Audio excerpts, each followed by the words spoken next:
おはようございます。ケンです。本日もテスラに関する最新情報をお届けしていきます。ポイントは4つあります。狭い向けの充電インフラ、スペース X と XAI との5億7300万ドルの取引、カリフォルニア州のロボタクシー新規制、そしてイーロン・マスクさんの報酬1580億ドルという見出しの真相です。ぜひ本日も最後までご視聴ください。まず最初に狭い向けの充電インフラのニュースです。テスラは企業向けに狭いチャージングフォービジネスというプログラムを開始しました。これは物流会社やフリート運用者が自社の車両基地や倉庫にテスラの狭い用の充電設備を導入できるようにするためのものです。ここで出てきたのが今画面に表示しているメガチャージャーとベースチャージャーです。メガチャージャーっていうのは高出力で狭いを素早く充電するための設備です。一方でベースチャージャーっていうのは車庫や倉庫で長時間駐車している間に充電するためのより現実的な充電ソリューションです。つまり夜の間に充電して翌朝また配送に出る、そういう使い方を想定しています。簡単に言うならばベースチャージャーっていうのが普通充電でメガチャージャーが急速充電という風に捉えると分かりやすいんじゃないかと思います。そしてここで大事になってくるのは狭いを広げるためにはトラック本体だけでは足りないということになります。企業が気にするのはかっこいい EV トラックかどうかだけではありません。どこで充電するのか、何台まとめて充電できるのか、設備投資はいくらかかるのか、毎日の配送ルートに組み込めるのか、ここがクリアできないと狭いは本格的には広がりません。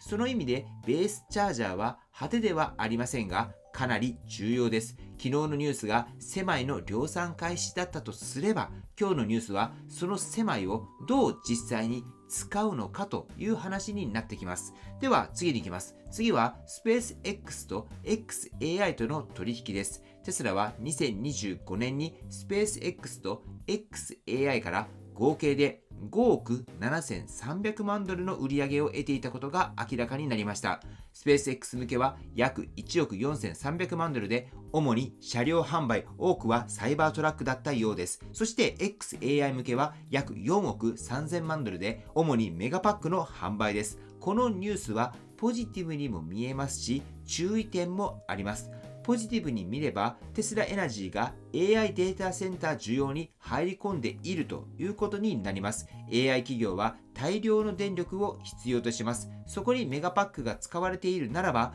テスラのエネルギー事業にとっては大きな需要です。一方でスペース X も XAI もイーロン・マスクさんが深く関わる企業です。そのため投資家としては関連企業間の取引として冷静に見る必要があります。本当に通常の市場取引と同じ条件なのか、テスラの株主にとって利益になる取引なのか、イーロン・マスクさんの別会社を支援するためにテスラのリソースが使われているのではないか、ここは確認しておくべきポイントです。つまりこの5億7300万ドルの取引っていうのはテスラにとって売上面ではプラスです。ただしイーロン・マスクさん関連企業との取引である以上、シナジーと利益相反のリスクの両方、これを見る必要があります。では次に行きます。次はロボタクシーに関する規制のニュースです。カリフォルニア州 DMV が自動運転に対する新しいルールを採用しました。内容は無人運転が交通違反をした場合、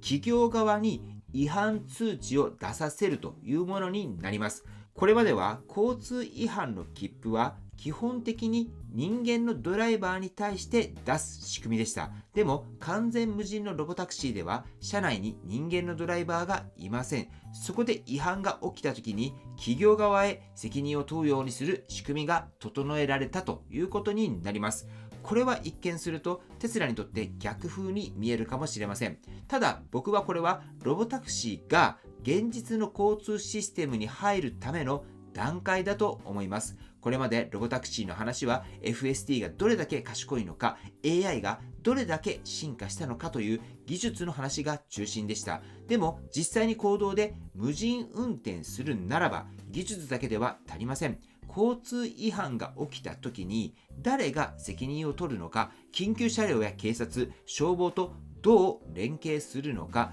運行エリアや台数をどう管理するのか、こうした現実的なルールが必要になります。つまりロボタクシーは技術のデモから社会実装の段階に近づいている。今回の規制のニュースはそのサインとして見ることもできます。では最後にイーロン・マスクさんの報酬ニュースです。テスラは2025年のイーロン・マスクさんの報酬として会計上およそ1580億ドルを報告しました。この見出しだけを見るとイーロン・マスクさんが1580億ドルを受け取ったっていう風に見えます。でもここは注意が必要です。これは実際に現金で受け取った金額ではありません。テスラ側は2025年にイーロン・マスクさんが実際に受け取った報酬はゼロと説明しています。ではこの1580億ドルっていうのが何なのか。これは将来の株式報酬パッケージを会計上評価した数字です。つまり将来テスラが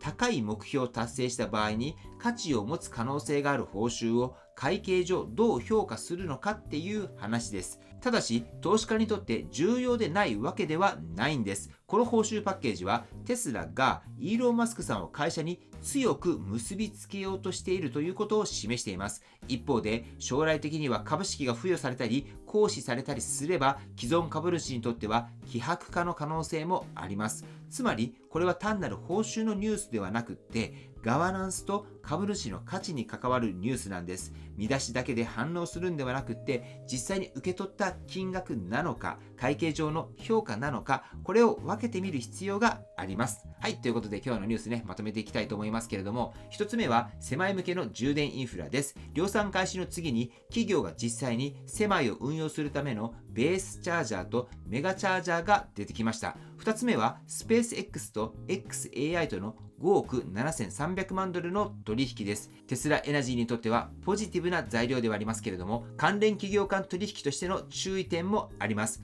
3つ目はカリフォルニア州のロボタクシーの新規制です。ロボタクシーは FSD の技術だけではなくって交通ルールや運用責任の話に入ってきています。4つ目はイーロン・マスクさんの報酬1580億ドルです。これは実際に受け取った現金ではなく株式報酬の会計上の評価額です。ただし株主にとっては希薄化やガバナンスの面で重要なニュースです。今日のテスラのニュースは派手な一つの発表というよりは実際の運用やルールに関する具体的な動きが多かったと思います。セマイをどう充電して使うのか、メガパックがどこで需要を得ているのか、ロボタクシーの責任をどう扱うのか、イーロン・マスクさんの報酬をどう見るのか、こうしたニュースを一つずつ見ていくことで今テスラで何が起きているのか、これがより現実に見えてきます。今後も見出しだけではなくその裏で何が動いているのかを冷静に皆さんと一緒に見ていけたらと思います。はい、ではね、最後にテスラの株価チェックしておきましょう。本日は上昇し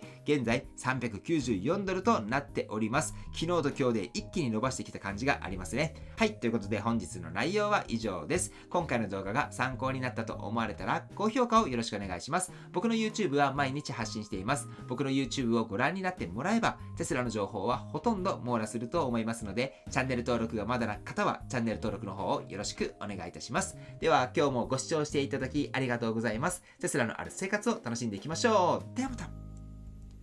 追伸です。皆さん車での移動中や充電ステーションでの待ち時間、ネット環境ってどうされていますか？スマホのテザリングだとバッテリーも減るしギガも気になりますよね。そこで僕が最近使っているのがモビリティ Wi-Fi モビファイというサービスです。これ何がすごいのかっていうと、ドコモ、au、ソフトバンク、楽天、この4つの回線を自動で切り替えてくれるんです。つまり走っている場所に合わせてその時一番強い電波を勝手に掴んでくれるんです。しかもデータ容量は1日 33GB、月換算で約 990GB です。実質使い放題みたいなものです。これで月額4180円税込みで、端末代も初期費用も0円。車移動が多い方や車内で動画をガンガン見たい方にはかなり合理的な選択肢だと思います。こちら車専用の固定式ではなくて、持ち運びできるバッテリー内蔵型なので、